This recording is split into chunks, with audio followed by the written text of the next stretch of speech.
এটা তুমি কি করলাম? আমার বিরুদ্ধে রাজশাহী কি হইলা? পুলিশের কাছে সব বলে দিলা? গুলি কর, আর গুলি কর। তোমারে আমি আমার নিজের বাপের চাইতে বেশি ভালোবাসি। মাথার উপর রাখছি আমি তোমারে, এইভাবে আঁকড়ায় রাখছি আমি তোমারে। আমি কোনোদিন তোমারে চাই না চাই নাই। আর সে তুমি আমার সাথে বিবাদী করলা, কেন বিবাদী করলা আমার সাথে? কেন করলা?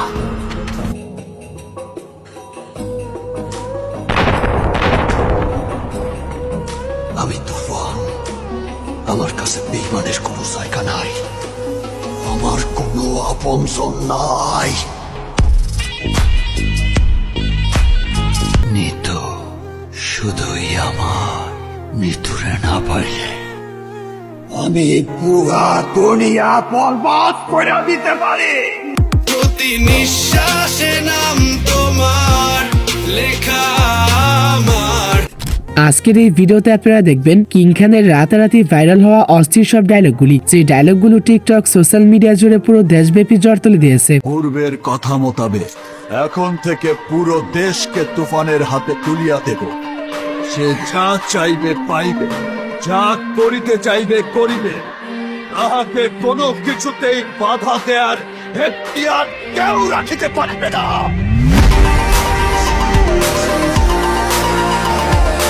আপনার ছেলে একটা জানোয়ার। এই জিল্লা মালদে।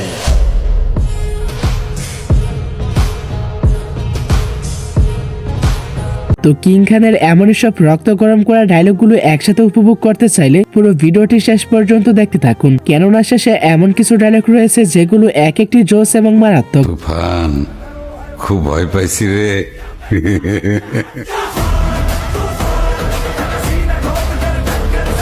এই সময় কম, শুরু করো। তো ভিডিও শুরু করার আগে যারা সাকিবিয়ান ভক্ত রয়েছেন তারা অবশ্যই চ্যানেলটি সাবস্ক্রাইব করে দিবেন। ঠিক আছে ঠিক আছে। তাহলে আর বেশি কথা না বাড়িয়ে চলুন ভিডিও শুরু করা যাক। সো গাইস, আমাদের আজকের লিস্টের শুরুতে আপনারা দেখবেন 2024 সালে মুক্তিপ্রাপ্ত তুফান সিনেমার অ্যাটিটিউড একটি ডায়লগ। শুধু তুফানের মতো চেহারা থাকলেই তুফান হওয়া যায় না, তুফান হতে অ্যাটিটিউড লাগে, চোখের দৃষ্টি লাগে, অ্যাকশন স্পিড সব লাগে। সিনেমাটি রিলিজের পরপরই শাকিব খানের অসংখ্য ডায়লগ টিকটক সোশ্যাল মিডিয়ায় চড় তুলে দিয়েছিল। কি চাও তুমি? পুরা দেশ।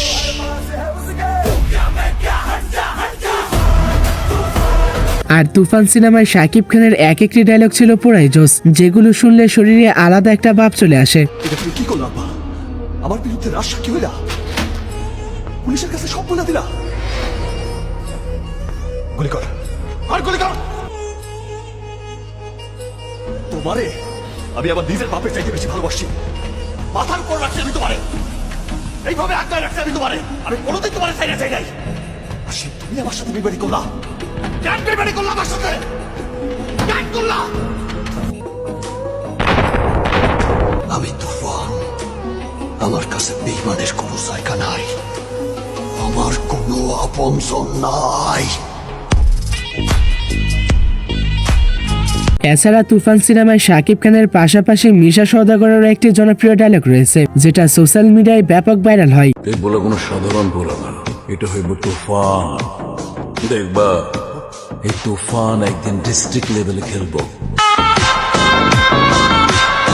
তুফান, খুব ভয় পাইছি রে।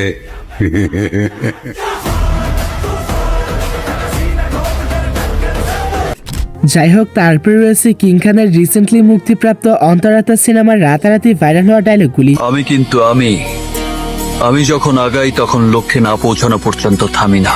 সামনে পাহাড় পড়লে ডিঙিয়ে যাই, আগুন পড়লে মারিয়ে যাই, সাগর পড়লে সাঁতরে যাই। আমার দু কদম আগে হেঁটে আমাকে নিয়ে কেউ খেললে আমি তা বরদাস্ত করব না।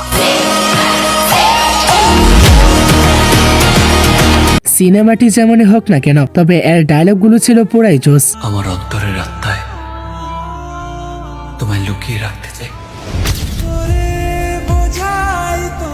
আমার সারা জীবনের সমস্ত অর্জন তোর হাতে তুলে দিলাম। সো এরপরে আপনারা দেখবেন আপকামিং মুক্তিপ্রাপ্ত বরবাদ সিনেমার মারাত্মক একটি ডায়লগ। নিতু শুধুই আমার, নিতুরে না পাইলে আমি পুরা দুনিয়া বরবাদ করে দিতে পারি। প্রতি নিঃশ্বাসে নাম তোমার আপনি জানলে অবাক হবেন যে এই পর্যন্ত শাকিব খানের যতগুলো ডায়লগ ভাইরাল হয়েছে তার মধ্যে বরবাদ সিনেমায় জিল্লু নামের ডায়লগটি সবচেয়ে বেশি হাইপ সৃষ্টি করেছে। আপনার ছেলে একটা জানোয়ার।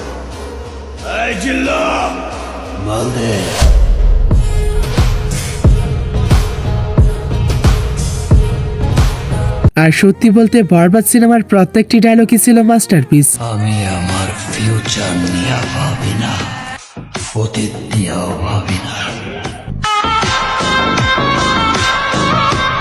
তো কিং খানের এই সকল ডায়লগগুলোর মধ্যে আপনার কাছে কোন ডায়লগটি বেশি ভালো লেগেছে তা অবশ্যই কমেন্টে জানাবেন। আর হ্যাঁ, ফিরছি খুব দ্রুত আরেকটি নতুন ভিডিওতে। তো ততক্ষণ পর্যন্ত ভালো থাকবেন, সুস্থ থাকবেন, টেক কেয়ার, আল্লাহ হাফেজ। নিতু শুধুই আমার, নিতুরে না পারলে আমি পুরা দুনিয়া বরবাদ করে দিতে পারি। প্রতি নিঃশ্বাসে নাম তোমার লেখা আমার। পূর্বের কথা মোতাবেক এখন থেকে পুরো দেশকে তুফানের হাতে তুলিয়া দেব। সে যা চাইবে পাইবে, যা করিতে চাইবে করিবে। তাহাকে কোনো কিছুতেই বাধা দেয়ার এখতিয়ার কেউ রাখিতে পারবে না।